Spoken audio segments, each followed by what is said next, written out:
So I'm going to just sort of jump right in and talk about the title, not my title, but Guillaume de Machaut's title, Remede de Fortune, Remedy of Fortune. What is fortune and why do we need a remedy against it?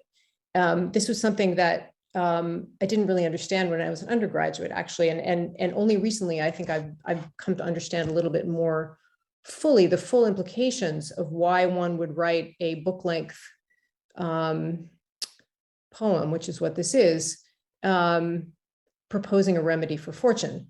So we're all, of course, at least vaguely familiar with the figure of the Wheel of Fortune, at least because of the television show that was on for many years during my childhood and early adulthood. This idea of a Wheel of Fortune has ancient origins. The Babylonians, the Greeks, the Romans, at least, all had a form of this allegory, which passed into the Middle Ages. And the figure for the Middle Ages did not represent a sort of a lighthearted game like the one that Vanna White participated in, but rather it was a figure that represented the profound uncertainty of life. The fact that life's events can deliver either good or bad luck, prosperity or poverty, sickness or health, and that people have no control over this. And this seems especially pertinent in the current age of the pandemic. So this frightening unpredictability was anthropomorphized as a woman, usually depicted blind, as in the picture you can see on the slide, and depicted with a wheel that she turns. And the wheel, of course, represents change. You see people, very typically in these depictions, there are people on the wheel, and the one at the top is doing well. In fact, this one is represented as a king, as they sometimes are. And then in a few minutes, he's going to, be at the bottom, and the guy at the bottom is going to be at the top. That's the basic premise of the Wheel of Fortune. And so the question is, how do you protect yourself against fortune's vicissitudes? What's the remedy? And the main medieval source for this question and the answer to it was the work, The Consolation of Philosophy by Boethius, written in the early 6th century and widely read and disseminated in medieval Europe. I mean, and every intellectual knew that work, and every major writer engaged with it in some way. And as we'll see, Machaut's Remede de Fortune is in large part, in its central portion, a restaging of Boethius's text in a new context. Okay, oops, trying to forward my slide, there we go. Before I go any further with the Remede itself, I'm just going to remind you of where it fell in Machaut's life and career. Machaut's life spanned most of the 14th century. He was born in around 1300. And in between the early 1320s and the 1340s, and the part of the timelines I have colored a tasteful lime green, he served as a secretary and administrator for a powerful patron, King John of Bohemia, and probably also John's daughter, Bonne of Luxembourg, who most scholars think is likely depicted in the Remede de Fortune in the figure of the lady. And she is associated also with the first deluxe manuscript copy of Machaut's works, so-called manuscript C, that presents the Remede in a particularly gorgeous and multimedia way. Yeah, okay, well, I'm going to skip the part about what he did next because it's not really relevant to tonight's talk. I'm going to skip this too. I'm going to go on to the Remede de Fortune, some basic facts that I'm going to foreground because they're going to sort of be threading through my discussion. So the genre of the Remede de Fortune is called a dit amoureux, kind of a form of storytelling that originated in the 13th century in France. There are lots and lots of examples of this. It was the main sort of dramatic entertainment at court. And it was composed using a simple poetic form of the octosyllabic rhyming couplet. And I thought I'd look online to see whether I could find an example in English so I wouldn't have to read the old French. and to demonstrate it, I found a really delightful English version one that I'm going to share with you briefly, called Symptom Recital by Dorothy Parker. And I'll just read a little bit of the beginning and the end. I do not like my state of mind. I'm bitter, querulous, unkind. So that's the couplet, right? That's the couplet, and that's the eight syllables per line. I hate my legs, I hate my hands. I do not yearn for lovelier lands. And then at the end, I cavil, I cavil, quarrel, grumble, grouse. I ponder on the narrow house. I shudder at the thought of men. I'm due to fall in love again. So you see how efficient this poetic form is, how conducive it is to storytelling and sort of oral recitation, and also conducive to humor, to hyperbole, to wordplay like assonance and alliteration. These are all techniques that Machaut was very keen to exploit also. So now imagine a poem like this in these couplets that has 4,200 lines. It's long. Probably a full reading of the Remede from start to finish would take about 3.5 hours. So a long evening's entertainment, maybe at like a long winter evening at a 14th century court, roughly the size of a Baroque opera. But in fact, the Remede is made even longer and even more rich by the insertion of songs onto this, or into this, I should say, sort of poetic frame. There are 7 lyric poems together with their musical notation that are interpolated into the story of the Remede. These songs provide a catalog, a systematic catalog of all the possible lyric genres of the period, one of each kind, as well as a juxtaposition of older and newer styles of musical composition. So making the Remede a kind of an encyclopedia of song form. And furthermore, the songs aren't incidental to the narrative. They're not sort of plopped in, but they interact with it in a number of different ways, depending on the moment of the narrative. They can drive the narrative, actually being sort of crucial to forward the plot. They can reflect the emotional state of the narrator. They provide ethical or even medicinal support at a crucial moment, as we'll see, and they act as a soundtrack to courtly entertainment. So the songs are completely integral to the story and to the philosophical project of the work. And this is something that makes the Remede really unique among all of the other works of its kind. It's absolutely the standout in the way it interpolates the music and incorporates it into the story.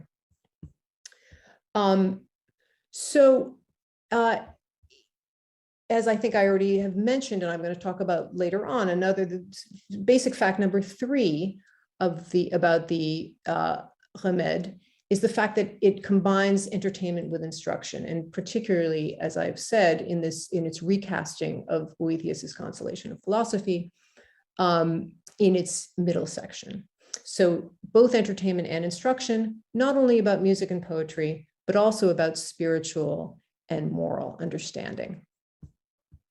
Okay, and finally, the Remede was copied into Machaut's first surviving complete works manuscript, a lavish book with exquisite illuminations that were done by the most important Parisian artists of the middle of the 14th century. And the fact that the Remede was sort of the most important work in that manuscript is attested by the fact that the rest of the manuscript was illuminated by other lesser artists from the same workshop. The Remede was the only one that was illustrated by sort of the boss. And so the Remede was clearly the manuscript's most important content. And we should understand that it was conceived as a kind of a multimedia installation in that book. So the Remede was a work that had multiple audiences that we always have to keep in mind and sort of disambiguate. There were those who definitely heard it read aloud, pre-lected is the word that was used, read aloud at court. But there were also those who read it in its deluxe illustrated manuscript version with the music in musical notation form and the illustrations. And there were also those who performed it, and probably those who used it for instruction in musical and poetic composition. So it had a lot of different potential audiences. Okay, I'm going to basically zip through a quick telling of the story of the Remede, which is really kind of a skeletal story. So then we can consider more closely how Machaut weaves in the Boethian intertext and how the songs function in its sort of rich narrative context. So the basic story is very quick. It unfolds in 3 parts, as you see on the slide. Part 1, the manner. A young poet-composer who's named the lover, l'amant, is in love with a beautiful lady who is the lady of the house that you see on the screen, of the castle you see on the screen. As young poets are wont to do, he writes a lay, which is a lyric form, the first lyric form represented in the Remede, in honor of the lady, but certainly not intending for her to know that he's done so. This is textbook dit amoureux material. You fall in love, you write a poem, but you keep your feelings hidden. However, the lay by chance comes into the lady's hands, and she asks the narrator to read it for her, even though she doesn't know that he's the author. So of course he has to read it. And then she asks him who wrote it, provoking a crisis. He's so tongue-tied by the question that he falls into a kind of a stupor and walks off without even asking her leave to do so, which is of course bad courtly behavior. But all he can think about at that moment is finding a quiet place where he can decompress. And that leads us to part 2, in the garden. He walks for a while until he finds himself in a garden, not just any garden, but he names in the text the real life Garden of Eden in Artois, which is in the very north of France, a garden owned by the Dukes of Burgundy and famous at that time for its sort of automated mechanical birds that sing and this kind of thing, fountains that do magical things. And so this is a famous garden. People came from all over to see it. He makes his way to a spring, and in his misery, he composes a song called a complaint. Then, overcome with despair, he falls into a faint, lying near death and unable to move or speak. This is the emotional low point of the narrative. And the next slide shows what it looks like in the manuscript. So, as you can see, practically the whole page is taken up with images. At the top, the lover is composing his complaint about fortune there in the garden. And in the middle is the famous depiction that I've already showed of fortune in her wheel. And this picture is sort of emblematically representing the meaning of the entire song. So both the act of the song's composition and its thematic content are sort of synoptically represented in this juxtaposed way, in this sort of magic simultaneity that is only possible sort of, on a manuscript page like this. So the lover wakes up from his faint to find a beautiful, seemingly divine woman by his side, who diagnoses him by feeling his pulse, as you can see in the slide. Excuse me, I think a little drink. And then once he's sort of revived, she instructs him over the course of the next 1,000 lines or so. She eventually reveals to him that she is the personified hope. And as part of her instruction, she sings 2 songs. Hope's teaching is the main event of the garden portion of the text. And that entire section is the reworking of Boethius's Consolation of Philosophy, as I'll get to in a moment. So after the teaching and the songs, the lover writes his own ballade in response, and then he's ready to go back to the manor and to the lady. And Hope, as you can see in the slide, accompanies him partway. The lover comes on the lady, who's outside dancing with a group of other courtly people, and he joins them. At the lady's command, he sings a virelay so they can dance to it. And here we see the song as the soundtrack to the action depicted in the slide, in the manuscript. After the dance, the lover takes the opportunity to speak to the lady and confess his love, and she returns it. Yay! They then go to a mass, and then they have a banquet. After the banquet, the lover and his lady exchange rings, with Hope in the middle there encouraging them. Finally, the lover takes leave of the lady, composing rondo as he leaves. He comes upon a tournament, and he stays for a while, participating in the fun. Then at the very end of the story, he returns to the lady, but is momentarily made miserable again when she doesn't meet his glance. He looks at her and she looks away. But then she assures him she still loves him, and the story ends. So here on the next slide, I've compressed the story onto a single slide so you can see where the 7 songs appear. I've put them in red. I said earlier that the songs have different roles to play in the narrative, and I want to expand a little bit on that idea now and play a couple of examples.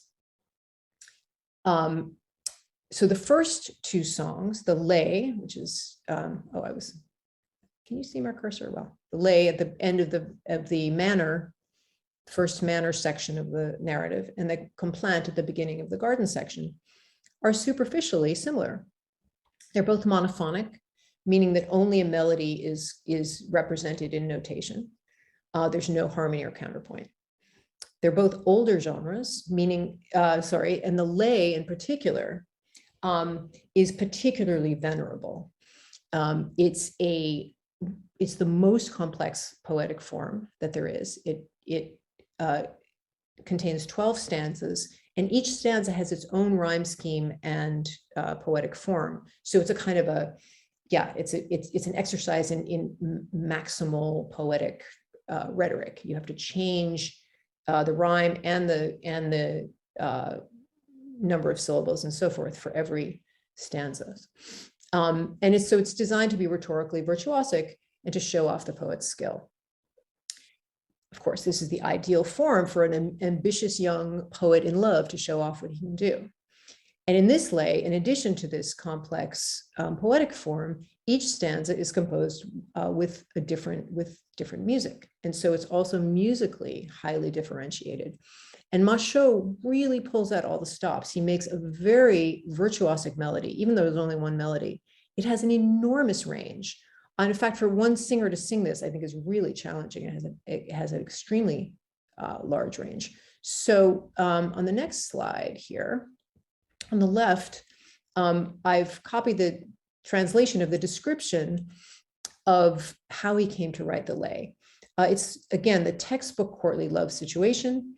He's overcome with feelings of love, and they inspire him to write poetry. And I'll just read a little bit of this. Since I never found myself in one state, I set myself the task of composing chansons, lays, ballades, rondelles, virelays, and songs according to my feelings, as these were of love and nothing else.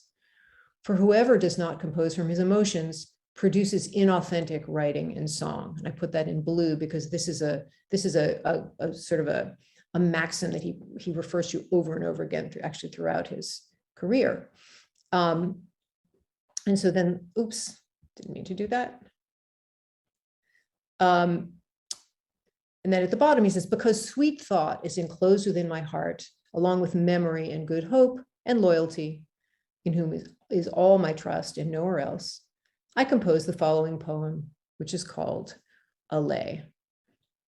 Now I'm going to play you the beginning of this, and then I'm going to jump to the middle, and so you can hear in the 2 excerpts that I play how acrobatic this is for the singer. So here's the first half verse.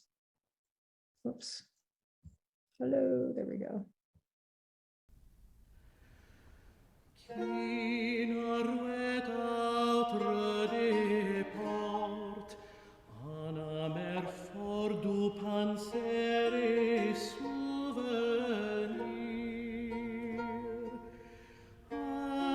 L'espoir de jouir, sarouette il porte, ce n'est par d'autres confort vouloir rouvert, car pour une cœur saoulaire et soutenir,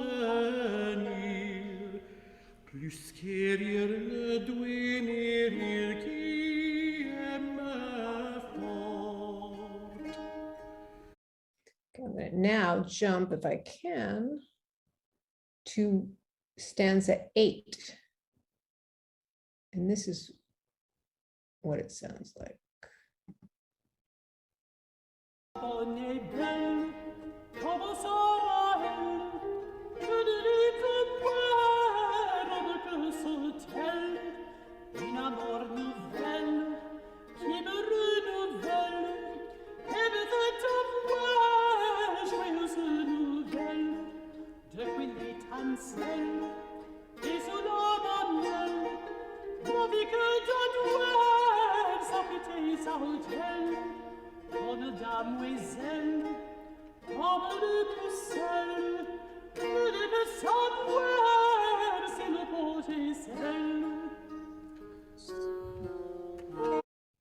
So in the contrast between those two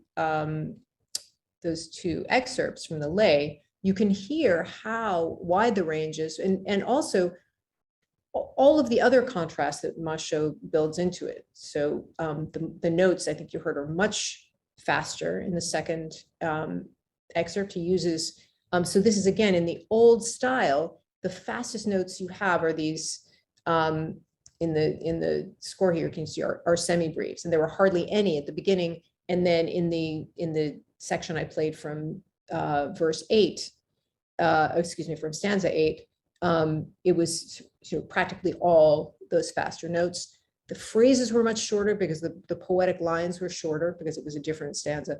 And so once again, he's using these basic tools of melody writing to create real variety. So the lay is a sort of a presentation of the poet, composer, lover at the height of his powers. The next song, the complaint, is sort of the opposite. So you remember that he composes the complaint after his humiliation at court. He's run away to the garden, and he's alone, sort of lamenting that he's a victim of both fortune and love, and completely renounces his former optimism. And so I'm reading from the left-hand side of the screen. I'd been maintaining earlier that a lover is always joyful. Now I witnessed and felt just the opposite. I perceived and felt that man rejoices or sorrows according to the whims of love and the dictates of fortune, who measures out luck to lovers, good here, bad there, to others as she wills, since in her lies no stability, love, pity, or permanence. And in thinking along those lines, I determined to compose about fortune and my own suffering, from my thoughts and my sorrows, a poem called A Complaint, in which there are many rhymes and whose theme is sadness. So while the lay is maximally complex, it changes form and music with every stanza, the complaint is static. He writes 36 verses in using the same melody and the same verse structure. So I'm going to play just the first of the 36 stanzas, and I've given the translation on the right of the slide. And the little A's and B's are to articulate the musical form. It's an AABB form. And I've also highlighted the number of times the word turns appears in the text, because there's a kind of a monotonous quality of the repetition of the French ouln that you're going to hear.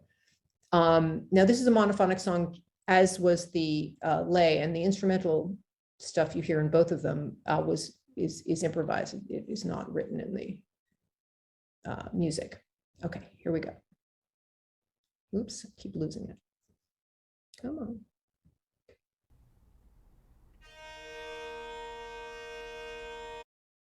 Oh, sorry, what happened? One more time. Put my hand down.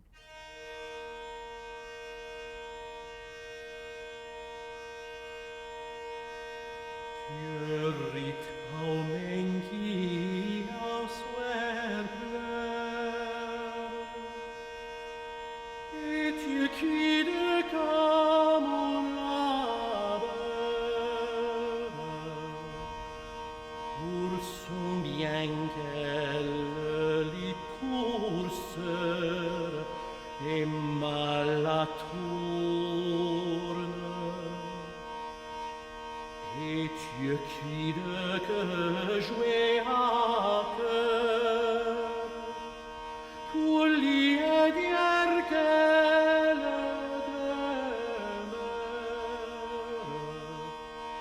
car faut-il tous divers quand elle tourne.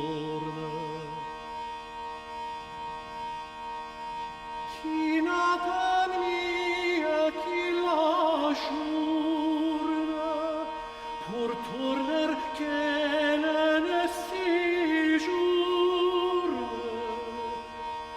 Eins tourne, retourne et bétourne, tant qu'au-dessous. Mais celui qui j'y le surmenti en bas retourne,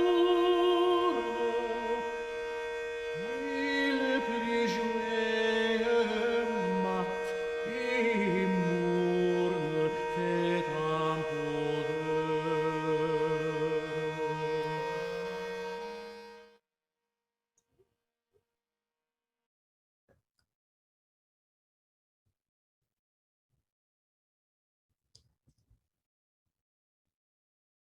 So after the lover has sung all 36 verses of this complaint, taking about an hour and 15 minutes, I think, as I said before, he falls into a faint, lying, according to his own account, near death, and then becomes aware of the beautiful woman beside him, who's going to turn out to be Hope. In fact, it will become apparent that the complaint has summoned Hope. In the course of her lecturing later on, she refers to what the lover said in the complaint. She said, you know, when you were singing that complaint and you said X and Y. So it's clear that she was listening to the performance, and it was the complaint that made her sort of realize, oh, he really needs help. And at this point, the explicit recasting of Boethius's Consolation of Philosophy begins in the dialogue between Hope and the lover. So I want to take a quick detour and explore that work just a little bit. Whoops. Gosh, I'm not doing very well with my slides tonight. It's going forward instead of backward. Ah! Okay, this is very strange. Thank you, it's all over. Sorry, I'm having some problems because it's not, oh wait. Ah, there we go. Sorry.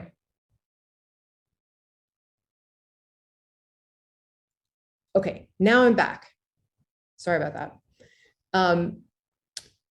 So Boethius, Anicius Manlius Severinus Boethius, those are all his names, was a Roman patrician and senator and intellectual, born around 480 into an important Roman family.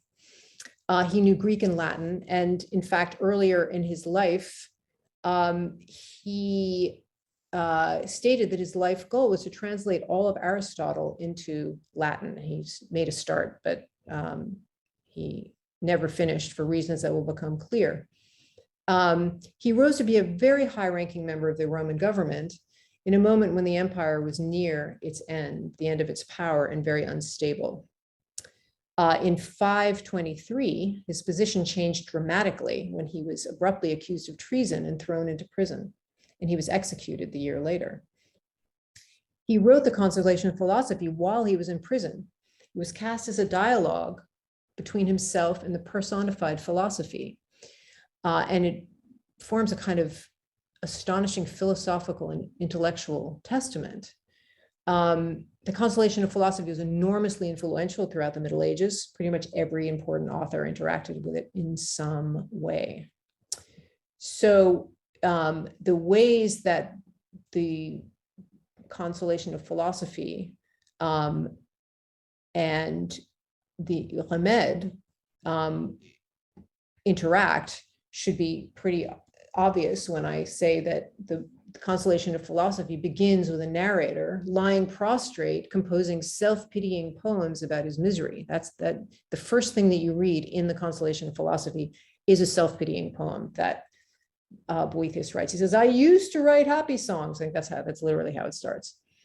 As he's writing these, the Boethian version of a complaint, a beautiful woman who is identified as philosophy enters, derides the poetry he's writing, and she tells him that he's sick and he needs moral instruction to find himself again.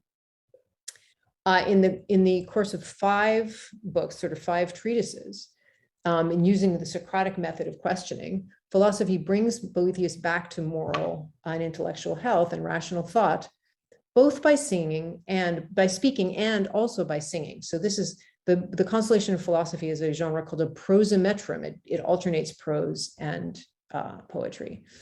I'm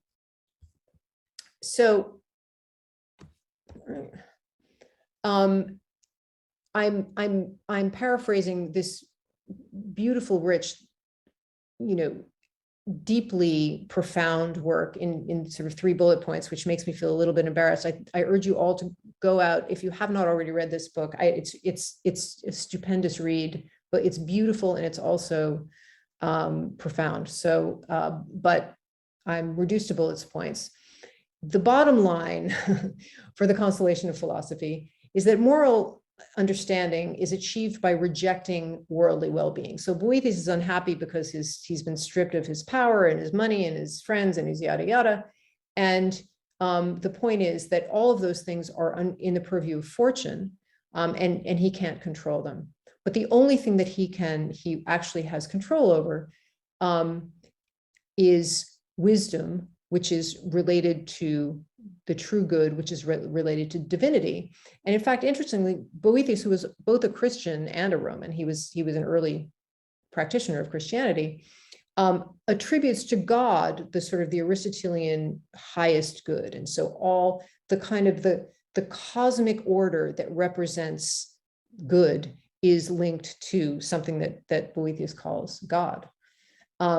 Virtue, goodness, and happiness, which are sort of the 3 most important qualities that he identifies, are located in the divine and not under the control of fortune. Therefore, by taking control of those attributes, Boethius can have his remedy against fortune.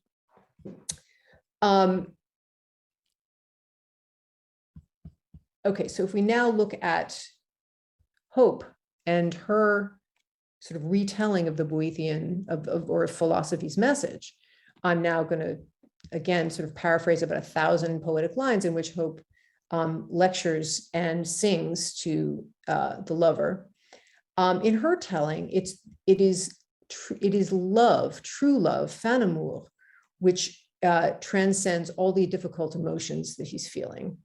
And by trusting true love, he will save himself from the sort of depths of emotional despair that he's feeling. So love is the transcendent force that in its pure form admits of no negative emotion. So it's interesting that Machaut, the practicing Christian who was actually had ecclesiastical positions, got rid of God and substituted love as the sort of the transcendent force of the universe, which I don't have a good answer to why he did that, and maybe one of you does.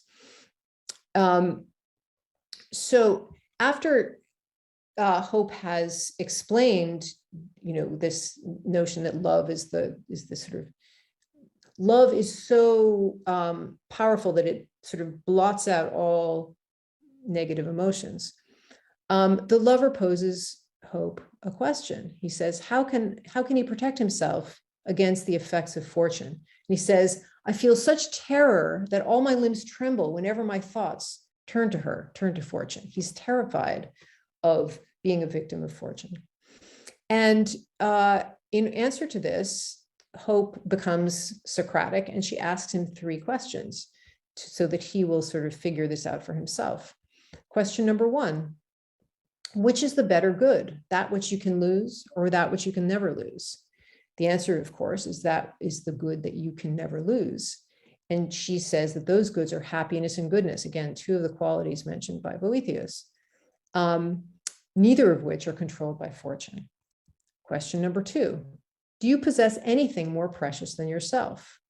The answer, of course, that he gives is no. And she says, therefore, fortune has no power over your most important possession, which is yourself. Make sure reason is your master, she says. Then the third question, does one who does their duty do wrong? No, is the answer. And Hope explains that therefore fortune is not doing wrong, but she's only doing what she's made to do. She's doing her duty in the cosmic order. Again, a theme that Boethius also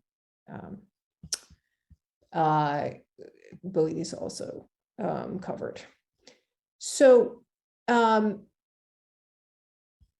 in addition to asking him these leading questions and lecturing him at length, Hope, as I said, also sings him 2 songs. Both of these songs have the theme of love as the source of human happiness and self-sufficiency. So they're kind of recapitulations of what she has said in longer form in her lectures. The first of the songs is the Chanson Royale, which is the last of the 3 old style songs that, monophonic and strophic, representing the older style. But at the end of Hope's teaching, right before she leaves, she sings the lover a final song, and her musical vocabulary has magically been transformed into the polyphony of the new style, the so-called Ars Nova. And so this is what she says. She says, I'm leaving now, but first with my clear voice, I'll recite a balladelle, its words and music newly composed, which you'll take along and sing as you go, so your heart will find delight whenever some thought annoys you. So the balladelle's textual message is that lovers must serve and obey love, who is capable of keeping them happy and self-sufficient.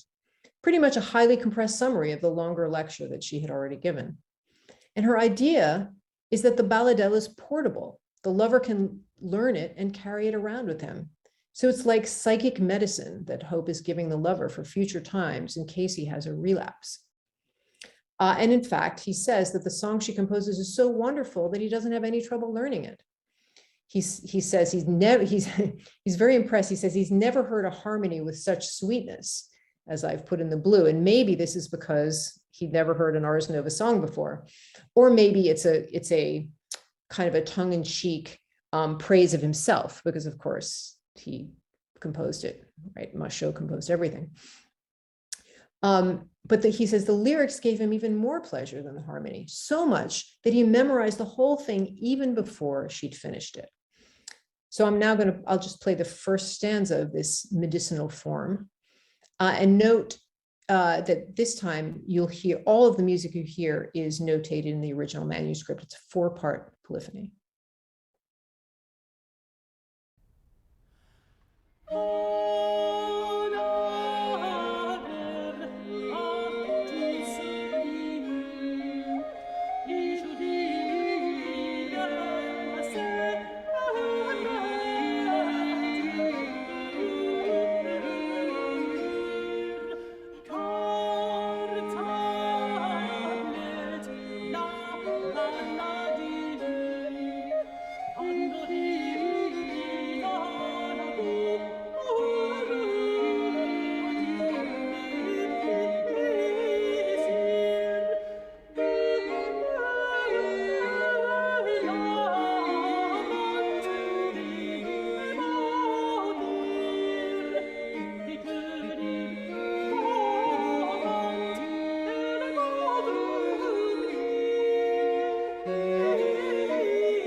So the balladelle marks a turning point in the musical progression from the old style to the new style.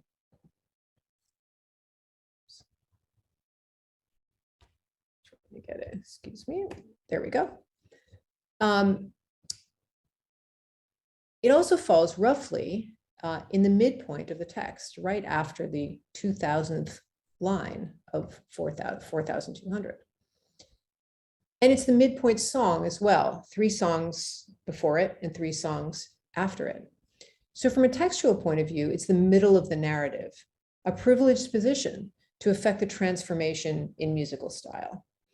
Sort of a magical moment, right? But I should say that if you're hearing the Remede recited live, the material before the balladelle takes much more time than the material after it, which you can see if you compare the timings of the song. So there's about the same amount of text on each side of the balladelle. But the first songs are really long. The lay, which has 249 textual lines, takes more than 20 minutes to sing. The complaint with 576 lines, as I've said, is over an hour long. So the action of the first half is slowed down. Even it's already a rather slow start. Not that much happens. There's a lot of talking in the garden, but the elongation is made even more acute by these long, long songs. After the balladelle, the 3 remaining songs are in Ars Nova notation, the new notation, and the shorter poetic forms of the 14th century. And so they're much shorter. You see, they're sort of 7 minutes, 7 minutes, 6 minutes long. And so the progression of songs from longer to shorter contributes to a feeling of forward motion in the narrative, because in fact, after the return to the garden, there's this kind of whirlwind of activity that is sort of supported by the shortness and the quickness of the songs. So I'd like to end by having you hear part of the very last song, the rondeau, that the lover composes at the end of the story. This is when he's left the lady and feels ostensibly secure in her love. This is the second song, you remember, that he's written expressly out of his love for her. In fact, if I go back to, the first being the lay. So the first song and the last song are both written expressly out of his sentiments of love for the lady. But of course, after the transformation in his understanding, represented perhaps by the transformation in musical style that Hope undertakes, it sounds completely different. I've put on the slide what it looks like in the manuscript version. There's a 2-page spread showing the lover on horseback singing, represented on the left-hand side of the illumination with a scroll, as he comes on the tournament with the audience on the platform. And then on the opposite page, the notation of the music that he's singing. I've labeled the 3 polyphonic voices. The cantus in the middle is the one that has the text. And the voice called the triplum is another voice in the same range as the cantus with no text. And then the tenor is the lower voice. And I'm not sure whether it's visible to you on your screens, but this music is extremely melismatic. So even the cantus, which is the one that bears the text, has long swaths, like right at the beginning, where there's no text at all. It's very, very melismatic music. And in fact, this last poem is only 8 lines long, with lots of repetition, as is typical of the rondeau. And the 8 lines are as follows. Lady, my heart remains with you, even though I'm leaving you behind, along with the pure love. Remember, pure love is the ground on which all of us go forward. The pure love that resides therein.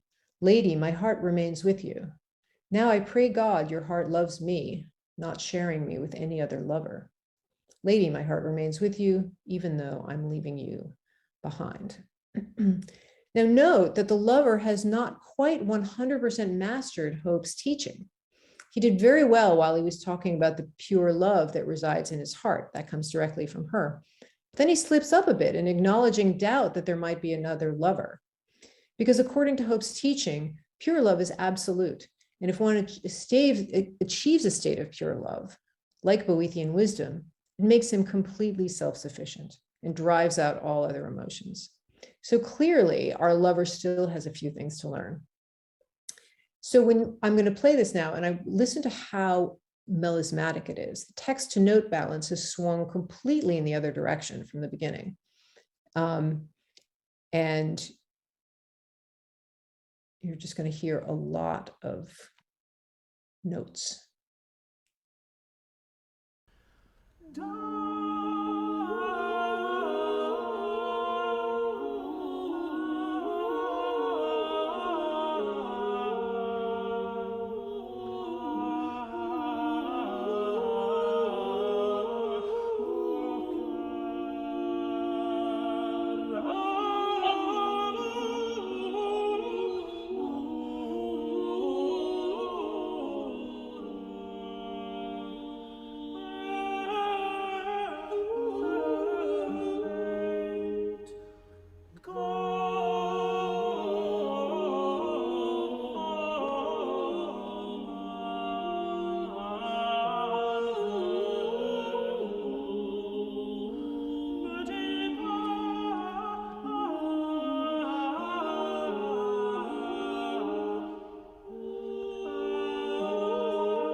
So that was the first 2 lines. And then the rest of the song repeats that same music with new text.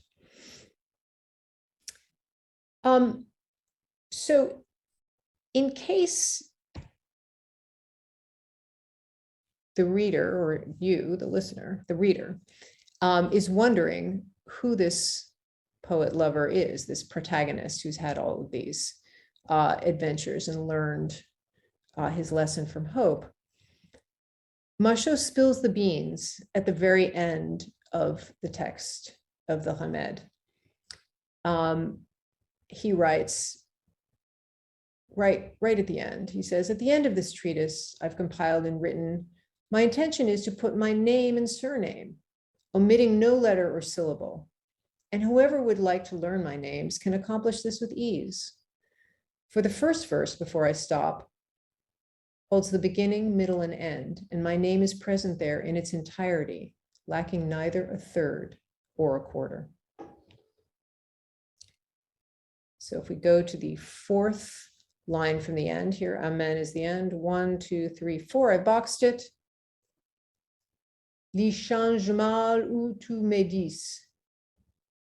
And if you write those letters out in a notebook like I did, and you write Guillaume de Machaut and you try to match them up, what you actually get is Guillaume de Machaut, that he has spelled his name in this 4th to last line. So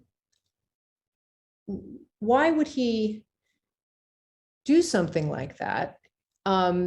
He did this, by the way, in if not every one of his dits amoureux, in virtually all of them. It became his practice to do this.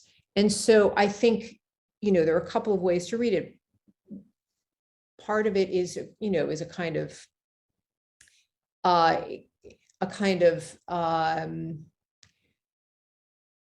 sort of pride in authorship, right? He wants to make sure that his name is encoded in the work itself. So if his work is circulating without a name, well, it will be there. It will never be unattributed because his name is there.